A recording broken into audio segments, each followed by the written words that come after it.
What if I told you that everything you think you know about aging, the decline, the frailty, the slow surrender, is a lie being dismantled swing by powerful swing by a 69-year-old man with an axe and a vengeance? There is a man who is supposed to be gentle, to be quiet, to be careful, yet he moves with the explosive power of a Viking warrior, his body a coiled spring of dense muscle and terrifying functional strength that would leave men half his age humbled and breathless. His name is Mel Gibson, and his physique is not a gentle aging. It is a violent, glorious rebellion against the very concept of limitation, a daily declaration of war on decay, fought with primal workouts, a warrior's diet, and a spirit that burns with the same fierce intensity that once lit up Hollywood screens. This is not about staying healthy. This is about a man who has chosen to dominate time itself. The average 69-year-old is warned to avoid heavy lifting, to take the stairs slowly, to accept a quieter, smaller life. Mel Gibson's morning begins with the heft of a 20-pound steel axe, his entire body engaged in a symphony of power that echoes through the trees. While his peers are being cautioned about their blood pressure, he is elevating his with brutal, old-school strength training that builds not for show, but for survival. His body is a testament to a simple, brutal philosophy. That strength is not a number on a birthday cake, but a quality forged in the fire of relentless voluntary suffering. His regimen is not found in a modern, air-conditioned gym with chrome machines and personal trainers. It is found in the raw outdoors, with logs to be split and trails to be conquered. It is found in the dojo, where the smack of his fists against pads resonates with the crisp authority of a man who has never lost his edge. It is found on long, grueling hikes with a weighted pack, a practice he calls thinking with my feet, where the rhythm of his steps becomes a meditation on resilience. This is not fitness for appearance. It is fitness for survival, for dominance, for the pure, unadulterated joy of feeling powerful in a world that constantly asks you to become less. His day begins before the sun, not with a gentle stretch, but with a declaration of intent. The first conscious act is one of controlled shock, the ice-cold plunge. This is not a trend for him. It is a weapon. It is a shock to the system that screams you are alive, jolting his circulatory system awake, hammering down inflammation and, most importantly, hardening his mind against the day's first and easiest discomfort. This is his foundational principle. Welcome the pain. Seek the discomfort. The cold water is a voluntary battle, and winning it sets the tone for everything that follows. From there, he moves to movement in its purest form. His training is a throwback to a time before fitness influencers, a raw combination of martial arts, heavy compound lifts, and brutal functional work that builds a body capable of real-world demands. He practices Brazilian Jiu-Jitsu, not as a casual hobby, but as a necessary chess match that keeps his mind razor-sharp and his body pliable.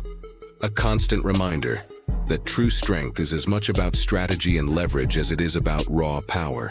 He deadlifts impressive weight, understanding there is no substitute for the fundamental act of picking up heavy objects from the ground. But his signature, the very core of his entire philosophy, is the axe work. Swinging a heavy axe is a full-body explosion. It engages the legs for drive, the core for stability, the back and shoulders for power, and the grip for final, decisive impact. It is not just exercise, it is therapy. It is the physical manifestation of channeling raw power into a single, cathartic, decisive action. Every log split is a metaphor for cutting through the nonsense, for breaking apart obstacles, for the sheer, unapologetic satisfaction of a tangible result. The pile of split wood at the end of a session is not just fuel. It is a monument to discipline accomplished. His nutrition is equally primal, intentional, and stripped of modern nonsense. He follows no-fad diets.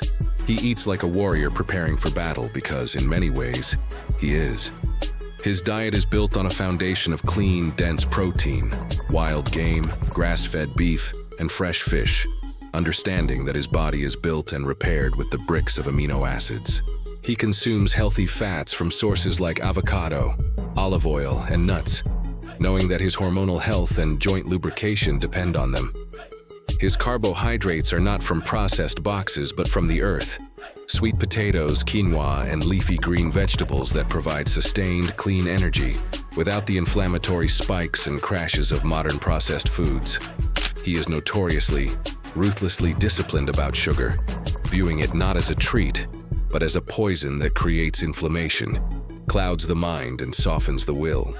He drinks more water than anything else, with the occasional red wine for its antioxidant benefits, a small, calculated concession to pleasure within a rigid framework of extreme discipline.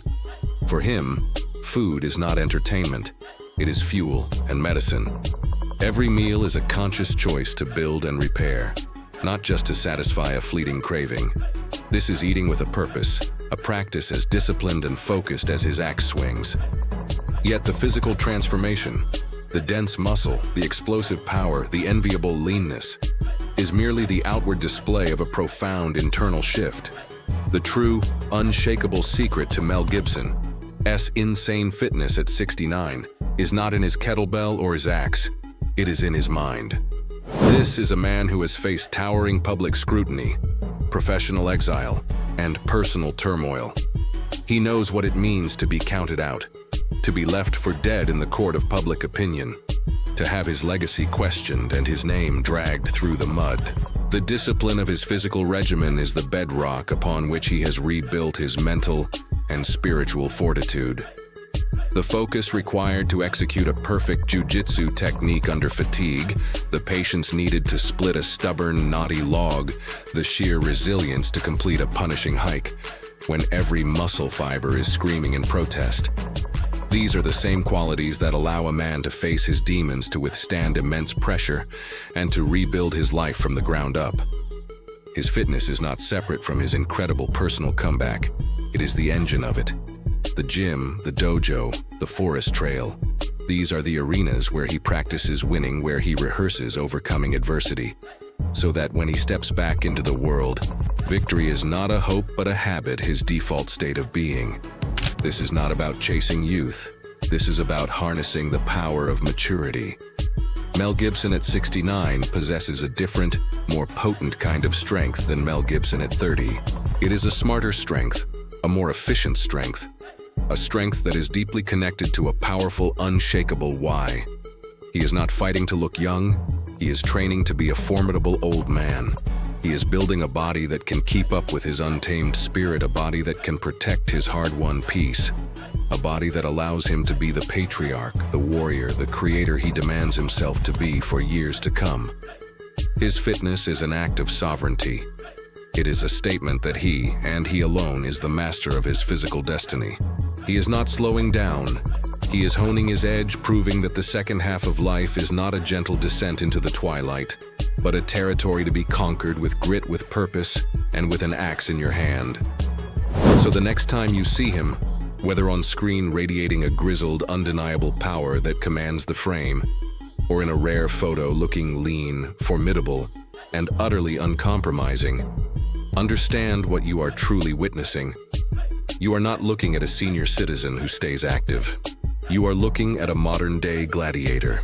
You are looking at a man who took the tired, worn-out narrative of aging, the story of slowing down, of stepping aside, of becoming less, and he set it on fire, using the flames to forge a new, more powerful story in the smithy of his own will.